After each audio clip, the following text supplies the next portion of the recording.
Hi everyone, সবাইকে আসসালামু আলাইকুম। আজকে আমি এবং আমার বন্ধু নাইম আমরা নিজেদের অন্যরকম একটা এক্সপিরিয়েন্স আপনাদের সাথে শেয়ার করব। যেমন আমাদের অনেক ইচ্ছা ছিল যে আমরা আজকে কার্জন হলে যাব। তো আমরা ওই সময় আমরা শাহবাগে যাই। শাহবাগে যাওয়ার পরে আমরা দেখতে পাই জাদুঘরের পাশেই আজকে কিসের একটা প্রোগ্রাম ছিল।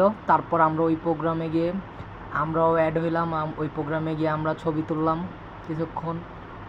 তারপর ছবি তোলার শেষে আমাদের ইচ্ছা হচ্ছিল যে আমরা কার্জন হলের দিকে যাব। তো রিকশায় উঠলাম, রিকশায় উঠে সোজা কার্জন হলের দিকে যাচ্ছিলাম। আর আপনারা সবাই জানেন যে এই টিএসির এই রোডের ভিউটা অনেক সুন্দর। ওই যে আমাদের কেন্দ্রীয় শহীদ মিনারও দেখা যাচ্ছে, অনেক সুন্দর লাগতেছে পুরো মুভমেন্টটা। তো আমরা এখন কার্জন হলের দিকে যাব।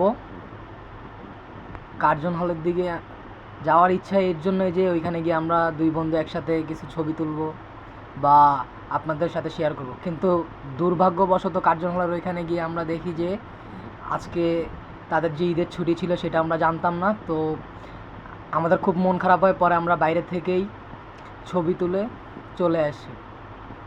তারপর চলে আসার পর আমার এক বন্ধু বাইক অ্যাক্সিডেন্ট করে খুব খারাপ অবস্থা হয়ে গেছিলো, ওর পাটা ভেঙে গেছিলো।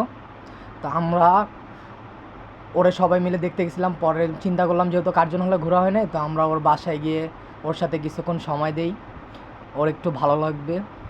এর জন্য আমরা ওর বাসায় গেছিলাম এবং ওর সাথে কিছুক্ষণ সময় দিলাম। তো আজকে আমাদের এই এক্সপিরিয়েন্সটা আপনাদের কেমন লেগেছে সবাই আমাদের অবশ্যই বলবেন। আর সবাইকে আসসালামু আলাইকুম, ধন্যবাদ।